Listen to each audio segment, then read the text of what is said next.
1 जुलाई 2024 से देश भर में 3 नए कानून भारतीय न्याय संहिता, भारतीय नागरिक सुरक्षा संहिता, भारतीय साक्ष्य अधिनियम लागू हो गए हैं। 25 दिसंबर 2023 को राष्ट्रपति द्रौपदी मुर्मू ने 3 विधेयकों को अपनी मंजूरी दे दी थी।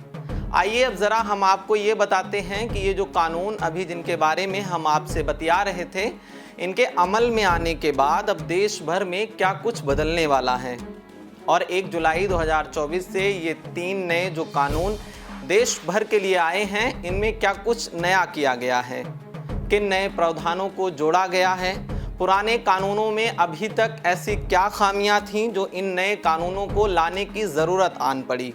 गौरतलब है कि 3 नए आपराधिक कानूनों जिनमें कि भारतीय न्याय संहिता 2023, भारतीय नागरिक सुरक्षा संहिता 2023, भारतीय साक्ष्य अधिनियम 2023 1 जुलाई 2024 से देश भर में प्रभावी हो गए हैं। इस दिन से सदियों पुराने आज़ाद भारत से पहले ब्रिटिश इंडिया में 1860 में बने भारतीय दंड संहिता, जिसे अंग्रेजी भाषा में इंडियन पिनल कोड यानी कि आईपीसी कहा जाता है, आपराधिक प्रक्रिया संहिता सीआरपीसी और भारतीय साक्ष्य अधिनियम बदल दिए गए हैं। तीसरी बार एनडीए सरकार में दूसरी बार केंद्रीय गृह मंत्री बने बीजेपी चाणक्य अमित शाह ने अगस्त 2023 में इन तीनों कानूनों में बदलाव का विधेयक 17वें लोकसभा सदन में पेश किया था। आज़ाद भारत से पहले बने ये तीनों कानून अब तक देश भर में लागू हो रखे थे। आइए अब हम आपको ये भी बताते हैं कि इन तीनों कानूनों में नया क्या क्या किया गया है। 1 जुलाई 2024 से लागू हुए ये तीनों कानून भारतीय न्याय संहिता 2023, भारतीय नागरिक सुरक्षा संहिता 2023, भारतीय साक्ष्य अधिनियम 2023 हैं। इन कानूनों ने क्रमशः भारतीय दंड संहिता यानी कि आईपीसी 1860, आपराधिक प्रक्रिया संहिता यानी कि सीआरपीसी 1973 और पुराने भारतीय साक्ष्य अधिनियम 1872 की जगह ले ली है। इन तीनों पुराने आपराधिक कानूनों की जगह ये तीनों नए वाले आपराधिक कानून अब प्रभावी हो गए हैं देश भर के लिए। 12 दिसंबर 2023 को इन तीनों कानूनों में बदलाव का विधेयक लोकसभा सदन में प्रस्तावित किया गया था। इसके बाद 20 दिसंबर 2023 को लोकसभा और 21 दिसंबर 2023 को राज्यसभा से इन तीनों नए कानूनों को पारित कर दिया गया था। 25 दिसंबर 2023 को राष्ट्रपति द्रौपदी मुर्मू ने इन तीनों विधेयकों को अपनी मंजूरी दे दी थी। तो वहीं 24 फरवरी 2024 को केंद्र की मोदी सरकार ने घोषणा की थी कि ये तीनों नए आपराधिक कानून इस साल 1 जुलाई 2024 को लागू कर दिए जाएंगे। बीजेपी के फायर ब्रांड लीडर और केंद्रीय गृह मंत्री अमित शाह ने लोकसभा सदन के अंदर ये तीनों विधेयक पेश करते वक्त कहा था, प्रधानमंत्री नरेंद्र मोदी ने 15 अगस्त 2022 को देश की ऐतिहासिक धरोहर लाल किले की प्राचीर से अपने उद्घोषण में ये कहा था कि देश के सामने हमने 5 प्रण रखे हैं। उनमें से एक था कि हम गुलामी की सभी निशानियों को जड़ से खत्म करना चाहते हैं।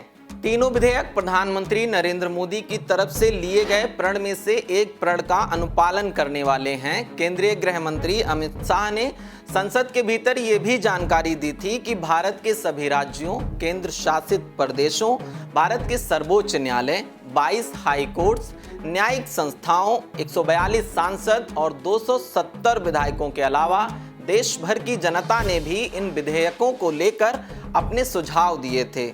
4 साल तक इन तीनों विधेयकों पर काफ़ी चर्चा हुई। मोदी सरकार ने इस मुद्दे को लेकर 158 बैठकें की। विधेयक विभिन्न समिति की सिफारिशों से भी प्रभावित हैं। आइए अब एक कदम आगे बढ़ते हैं और आपको बताते हैं कि किन किन कानूनों में बदलाव होगा।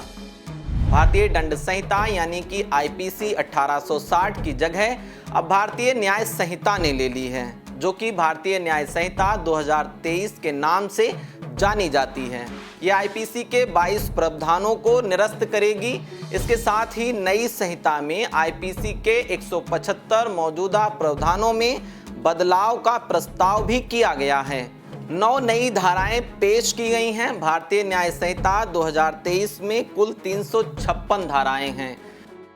अपने भाषण के दौरान केंद्रीय गृह मंत्री अमित शाह ने यह भी बताया था कि ये नया कानून राजद्रोह के अपराध को पूरी तरह से निरस्त करता है। हालांकि इसमें राज्य के विरुद्ध अपराध का प्रावधान है। इसकी धारा 150 भारत की संप्रभुता, एकता, अखंडता को खतरे में डालने वाले कृत्यों से संबंधित है। शाह ने यह भी उल्लेख किया था कि नए कानून में मॉब लिंचिंग के अपराध को दंडित करने का भी प्रावधान है और इसके लिए 7 साल की बाकायदा सजा, उम्र कैद, मृत्यु दंड, ये इस तरह के प्रावधान भी भारतीय न्याय संहिता 2023 में जोड़े गए हैं।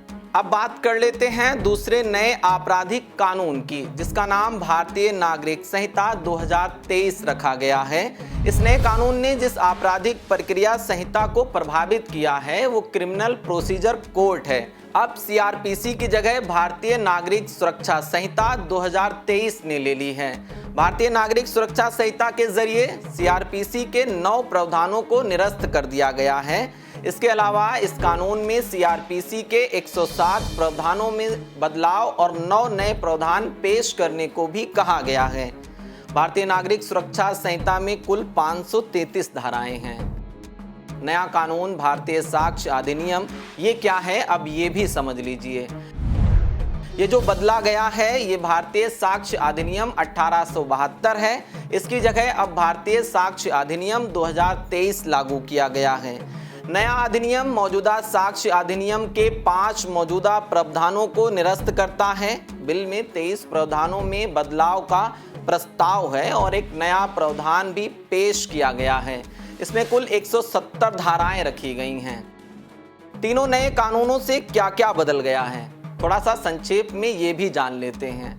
भारत की संप्रभुता या अखंडता को खतरे में डालने वाले किसी भी अभियुक्त को अधिकतम आजीवन कारावास की सजा हो सकती है। मॉब लिंचिंग और नाबालिग से दुष्कर्म के मामले में अधिकतम मौत की सजा तक सुनाई जा सकती है। हत्या के जुर्म के लिए सजाए मौत और आजीवन कारावास की सजा सुनाई जा सकती है। दुष्कर्म से दुष्कर्म में शामिल अभियुक्तों को कम से कम 10 वर्ष तक की जेल, आजीवन कारावास जैसी सजा हो सकती है। सामूहिक दुष्कर्म के केस में कम से कम 20 साल की जेल हो सकती है। आखिरी बचे जीवन के लिए भी कारावास भेजा जा सकता है। इस बिल के अनुसार यदि किसी औरत के बलात्कार के बाद उसकी हत्या कर दी जाती है तो उसके कारण, औरत लगातार दुष्कर्म करने के कारण या फिर बलात्कार के कारण महिला बेहोश हो जाती है तो दोषी को कठोर कारावास की सजा सुनाई जा सकती है, जिसकी समय सीमा 20 साल से कम नहीं होगी। आजीवन कारावास का जो प्रावधान है वो इस नए कानून में बढ़ाया गया है। बिल के कुछ खास और प्रावधान हैं जिनमें कि नागरिक किसी भी पुलिस स्टेशन में 0 एफआईआर करा सकेंगे, चाहे उनका अधिकार क्षेत्र कोई सा भी हो। यानी पहले जैसे हुआ करता था कि हमारे एरिया में नहीं आता है, हम नहीं कर पाएंगे, पुलिस अक्सर आपसे ये बात कह दिया करती थी। इस तरीके की बातें अब 1 जुलाई 2024 से तो नहीं ही कारागार रही हैं। 0 एफआईआर को क्षेत्राधिकारी वाले पुलिस स्टेशन को अपराध पंजीकरण के बाद 15 दिनों के अंदर भेजा जाना अनिवार्य करार कर दिया गया है। यानी अगर आप किसी भी जगह एफआईआर दर्ज करवाते हैं तो आपका जो क्षेत्र होगा जहां आपके साथ आपराधिक घटना हुई है, 15 दिनों के अंदर उस इंचार्ज को वो पूरा मामला वहां ट्रांसफर करना होगा। जिरह अपील सहित पूरी सुनवाई वीडियो कॉन्फ्रेंसिंग के जरिए भी की जा सकती है। यौन अपराधों के पीड़ितों के बयान दर्ज करते हुए वीडियोग्राफी अनिवार्य करार कर दी गई है। सभी प्रकार के सामूहिक बलात्कार के लिए 20 साल की सजा और आजीवन कारावास की सजा, जैसे कि मैंने आपको पहले ही बताया था, और नाबालिग से बलात्कार की सजा में मौत की तक सजा भी शामिल कर दी गई है। एफआईआर के 90 दिनों के अंदर अनिवार्य रूप से चार्जशीट दाखिल ही करनी पड़ेगी। न्यायालय ऐसे समय में 90 दिनों के लिए और उसे बढ़ा सकता है कि हाँ, अगर अभी तक मामला नहीं है तो न्यायालय ही बढ़ा सकता है। आपको 90 दिनों के अंदर चार्जशीट दाखिल करनी ही होगी। आपसे संदर्भ पुलिस से है। आरोप पत्र प्राप्त होने के 60 दिनों के अंदर अदालतों को आरोप तय करने का पूरा काम करना होगा। सुनवाई के समापन के 30 दिन के अंदर अनिवार्य रूप से फैसला सुनाया जाएगा। फैसला सुनाए जाने के 7 दिनों के अंदर अनिवार्य रूप से ऑनलाइन उसकी उपलब्धता होना लाजमी करार कर दी गई है। तलाशी और जब्ती के दौरान वीडियोग्राफी अनिवार्य है। 7 साल से अधिक की सजा वाले अपराधों के लिए फॉरेंसिक टीमों को अनिवार्य रूप से अपराध स्थलों का दौरा करना पड़ेगा। जिला स्तर पर मोबाइल FSL की तैनाती की जाएगी। 7 साल या उससे अधिक सजा वाले कोई भी मामले में पीड़ित को सुनवाई का अवसर दिए बिना वापस नहीं जाने दिया जाएगा। संगठित अपराधों के लिए अलग कठोर सजा दी जाएगी। शादी, नौकरी, झूठे बहाने के तहत महिला से बलात्कार दंडित प्रावधान होगा। चेन मोबाइल, स्नैचिंग, इस तरह की शरारती गतिविधियों के लिए इन नए कानूनों में अलग से प्रावधान किए गए हैं। बच्चों के खिलाफ अपराध के लिए सजा 7 साल से जो प्रावधान था उसे बढ़ाकर अब 10 साल तक की जेल का प्रावधान भारत सरकार ने कर दिया है। मृत्युदंड की सजा को कम करके अधिकतम आजीवन कारावास की सजा में इसे बदला जा सकता है। आजीवन कारावास की सजा को कम करके अधिकतम 7 साल के कारावास में बदला जा सकता है और 7 साल की सजा को कम करके 3 साल के कारावास में बदला जा सकता है, लेकिन 3 साल से कम नहीं। किसी भी अपराध में शामिल होने के लिए जब्त किए गए वाहनों की वीडियोग्राफी भी अनिवार्य हो गई है। ये कुछ छोटे छोटे बदलाव हैं जो कि अब 1 जुलाई 2024 से लागू किए जा चुके हैं।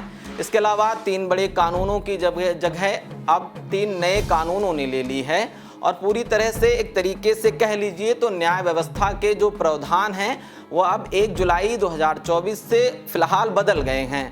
फिलहाल अभी के लिए इतना ही। मेरा नाम खुशनूर है। आप पंजाब केसरी टीवी देख रहे हैं। बहुत बहुत शुक्रिया आपका। आदाब, नमस्कार। हमसे जुड़े रहने के लिए हमारे YouTube चैनल को सब्सक्राइब करें और नई वीडियो की नोटिफिकेशन के लिए बेल आइकॉन को दबाएं।